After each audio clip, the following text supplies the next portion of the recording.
A nossa aula hoje é a respeito de direitos e garantias fundamentais. Vamos então falar de uma parte daquilo que nós encontramos na Constituição Federal, a parte inicial.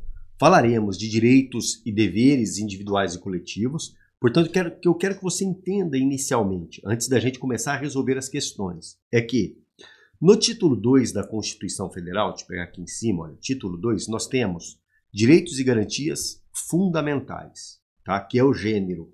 Dentro de direitos e garantias fundamentais, nós vamos encontrar direitos e deveres individuais e coletivos, que eu tenho lá no artigo 5º, direitos sociais, que estão no artigo 6º em diante, nacionalidade, direitos políticos e os partidos políticos.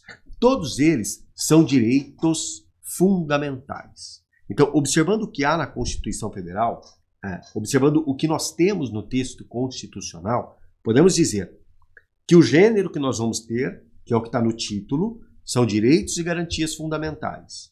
E dentre direitos e garantias fundamentais, nós vamos encontrar o que eu tenho no artigo 5º, que são os direitos e deveres individuais e coletivos, direitos sociais, nacionalidade, direitos políticos e partidos políticos. Tudo isso constitui direitos e garantias fundamentais. Preste atenção num ponto, tá? As garantias, vamos pegar aqui em cima, para a gente fazer uma breve anotação, aqui no alto. Garantias são instrumentos, vamos fazer uma anotação aqui, olha. Garantias são instrumentos colocados à disposição, são instrumentos para a defesa dos direitos. Então lembre sempre, qual é a diferença entre direitos e garantias? Os direitos são tangíveis, direito à vida, direito à igualdade, direito à privacidade. Mas eu tenho instrumentos para proteger esses direitos. Mandado de segurança, habeas corpus, inviolabilidade de domicílio. São garantias que buscam proteger certos direitos. Então nós vamos encontrar ali direitos e garantias fundamentais. Só para fazer uma comparação. Direito à liberdade é protegido por um instrumento. O habeas corpus, por exemplo. Então o habeas corpus é uma garantia ao direito de liberdade. O direito à privacidade é protegido pela inviolabilidade de domicílio. Então, a inviolabilidade domiciliar é uma garantia que busca proteger a privacidade, a intimidade do indivíduo. Tá bom? Tá? Então, é essa a noção que devemos ter. A pergunta que surge é: qual seria o conceito de direitos fundamentais? Tá? Então, vamos pegar aqui uma parte doutrinária, simplesmente com o objetivo de comparar direitos fundamentais com os direitos humanos. Eu posso dizer, sim, que os direitos fundamentais são, de fato, direitos humanos. Direitos humanos. Direitos humanos, ou direitos dos homens, que estão positivados, ou seja, previstos em lei, de um determinado Estado. Então, quando eu trago os direitos humanos e passo a prevê-lo no ordenamento jurídico de um Estado e passo a proteger esses direitos internamente dentro do meu Estado, aqui eu tenho um direito fundamental. Então, o que seriam os direitos fundamentais? São os direitos do homem, ou direitos humanos, positivados, ou seja, previstos em lei, no âmbito interno de determinado Estado. Então, com eficácia interna, dentro de determinado Estado. Então, os direitos fundamentais seriam direitos humanos com eficácia interna. No nosso caso, esses direitos fundamentais estão previstos onde? Estão previstos na Constituição Federal. Posso dizer, então, que os direitos fundamentais, no nosso caso, resultam de um processo de constitucionalização dos direitos humanos. Perfeito? Tá, agora vamos voltar um pouquinho, que eu quero que você entenda melhor isso. Quando a gente estuda direito internacional, a gente se depara com direitos humanos. O que são os direitos humanos? São os direitos do homem positivados não em âmbito interno, mas em âmbito externo. Positivação em âmbito internacional, por meio de tratados, convenções de direito internacional. Ali eu tenho os direitos humanos. O que se destaca no nosso caso, em relação aos direitos humanos, é o Pacto de São José da Costa Rica, onde eu tenho ali a preservação de direitos humanos em âmbito internacional. Esses são os direitos humanos, aqueles que estão positivados, previstos em instrumentos normativos com eficácia internacional, externa. Quando eu pego esses mesmos direitos humanos e trago para uma lei de determinado Estado e passo a prever dentro do Estado esses direitos, eles são chamados de direitos fundamentais. Então, os direitos fundamentais são os mesmos direitos humanos, todavia, previstos em lei internamente, com eficácia interna em determinado Estado. No nosso caso, os direitos fundamentais estão previstos na Constituição, daí podemos dizer que os direitos fundamentais, no nosso caso, decorrem de um processo de constitucionalização dos direitos humanos. É isso que devemos aqui ressaltar. Então vamos lá, vamos dar sequência. Levando em conta os direitos fundamentais, a gente tem que destacar em relação a eles essa característica aqui, ó, a historicidade. Historicidade. Então, os direitos fundamentais têm classificação levando em conta dimensões ou geração, e tudo isso decorre da historicidade dos direitos fundamentais. Vamos explicar para você compreender bem. Olha, a gente percebe que há uma evolução em relação aos direitos humanos. Nós tínhamos a escravidão até pouco tempo, tá? Nós tínhamos a proibição da mulher administrar patrimônio até pouco tempo. Então, os direitos humanos e os direitos fundamentais, por óbvio, vão evoluindo no tempo. Então, tem uma característica dinâmica, a historicidade, uma evolução. Daí falar-se que os direitos fundamentais ou direitos humanos os direitos fundamentais, podem ser classificados levando em conta dimensões ou gerações. Então nós teremos ali um aspecto histórico, um caminhar durante o tempo, uma evolução dos direitos humanos ou direitos fundamentais, oportunidade em que, em cada uma das fases, eu posso categorizá-los, eu posso classificá-los. Daí falar-se em direitos humanos de primeira geração, segunda geração, terceira geração, quarta geração, quinta geração. Então, decorre isso do aspecto histórico dos direitos fundamentais. Além disso, levando em conta esse aspecto histórico, eu quero que você anote aí, não se permite o retrocesso. A partir do momento que eu tenho o reconhecimento de um direito fundamental, eu não admito o retrocesso. É o chamado efeito cliquet. Não há o retrocesso. Não se permite o retrocesso.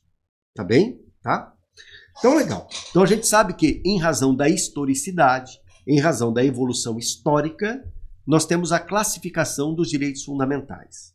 Nós vamos falar aqui, por oportuno, tão só de 3 espécies dessa classificação, de 3 gerações. Nós não vamos falar da quarta, da quinta geração, não. Vamos ficar nas 3 primeiras, que é o que nos interessa para a nossa prova, para a resolução das nossas questões, tá bem? Então vamos lá. Primeira geração ou primeira dimensão de direitos fundamentais. Primeira geração. Estamos falando de direitos fundamentais que surgem como limitadores do Estado, como peias direcionadas ao Estado. Então preste atenção. O Estado, ele surge com o objetivo de alcançar o bem comum. Entretanto, como há a hegemonia de certas forças políticas, a minoria ela acaba sofrendo opressão. Então, a gente percebe que tivemos, a pretexto de alcançar o bem comum e, levando em conta o que havia na lei, a realização de atividades estatais que prejudicaram o indivíduo. A prisão sem que havia lei, a acusação sem que havia lei. Então, nós passamos a trazer agora instrumentos e direitos que buscam proteger o indivíduo frente ao Estado. Quer dizer, eu estou falando para o Estado o seguinte, olha, você que é poderoso, você não vai tocar na esfera jurídica do indivíduo, a menos que haja uma lei editada para isso. Então, o Estado não pode interferir, criar obrigação a mim, não pode me impor um dever sem que seja através de lei.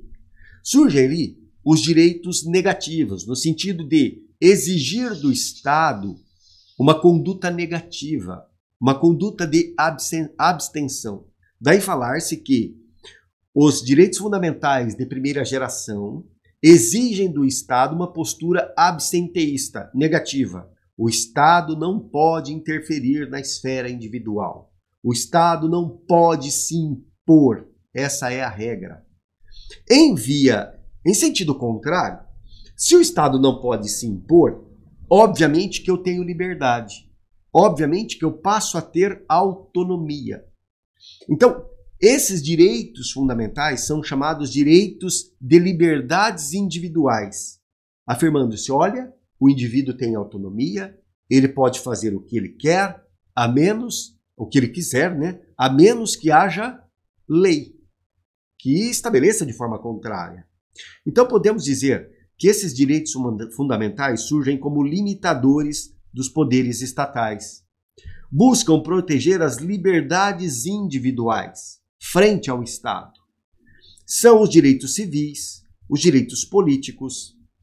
O direito à vida é um exemplo. O direito de reunião é outro exemplo do que? De um direito fundamental de primeira geração que busca proteger o indivíduo frente ao Estado. Perfeito, até aí tudo bem.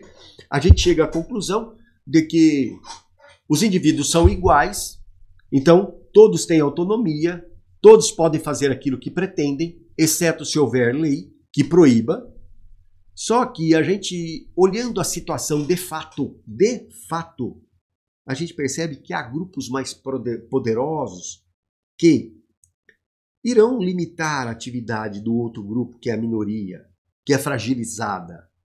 Neste caso, não basta o Estado se abster de intervir. Ele precisa intervir. Então, vamos trazer aqui a exemplo uma relação trabalhista. O sujeito, ele é contratado por uma empresa, assina a carteira de trabalho, tudo certinho, direitos trabalhistas estão ali. O empregador tem os seus direitos também, mas o empregador começa a abusar, ele começa a se impor. Aí, o que precisa ocorrer? Não basta o Estado falar, olha, isso não me interessa, eu não vou interferir, porque eles têm autonomia, eles têm liberdade, podem fazer o que querem. Não, agora eu preciso que o Estado intervenha. Eu preciso que o Estado faça algo. Surge então uma postura do Estado protecionista, prestacional. Agora a gente sai de uma postura abstenteísta do Estado e a gente passa para uma postura ativa do Estado. Surgem então os direitos fundamentais de segunda dimensão ou segunda geração. Esse direito fundamental de segunda geração ou segunda dimensão são os direitos sociais, os direitos culturais, os direitos econômicos. Chamados de direitos positivos. Por quê? Porque eu exijo do Estado que faça algo para que me preserve. Não basta o Estado se abster. Então, surgem ali os direitos positivos, onde eu encontro o direito à saúde, por exemplo, o direito à educação. Nestes casos, há o que se chama de direitos do bem-estar, liberdades positivas ou direitos dos desamparados. Então, eu percebo que neste caso a gente passa por uma outra fase histórica, não estamos abrindo mão dos direitos fundamentais de primeira geração. Na verdade, levando em conta aquela experiência, nós evoluímos e falamos, olha, o Estado só abster-se, deixar de interferir, não se mostrou suficiente. Precisamos de algo mais. Precisamos agora que o Estado tenha uma postura positiva, no sentido de ser prestacional, no sentido de dar saúde a todos, educação a todos, todos sejam tratados de maneira igual. Tá bem? Então, olha, surge então esse momento em que a gente passa a ter os chamados direitos positivos. E lá no de primeira geração eram os direitos negativos. Em que sentido? Primeira geração, a gente fala para o Estado, olha, não toque aqui, preserve a minha autonomia, preserve a minha liberdade, você não irá interferir. Na segunda geração, estou falando, opa, toque aqui, eu preciso que você me ajude. Eu preciso que você me preste alguma coisa. Me preste instrumentos para eu me tratar, a minha saúde, a minha educação. Então eu tenho direitos prestacionais, direitos positivos. E surge posteriormente os direitos fundamentais de terceira geração ou terceira dimensão. Esses direitos fundamentais de terceira geração caracterizam-se por se destinarem a direitos transindividuais. Não é um direito do Júlio, não é um direito do José, não é um direito seu. É um direito nosso. É transindividual, é coletivo. O direito ao meio ambiente saudável, o direito à paz, o direito do consumidor. Então perceba que nós estamos tratando de algo que vai além do indivíduo. Neste caso, estamos diante do que chamamos de direitos de fraternidade e de solidariedade. Não se dirige a um indivíduo tão só, mas sim a todos. Tá bom? Então nós caminhamos. Direitos fundamentais de primeira geração, direitos fundamentais de segunda geração e direitos fundamentais de terceira geração. É isso que eu quero que você compreenda nesse momento. Há outras gerações tratadas pela doutrina, mas a nós isso não nos interessa nesse momento.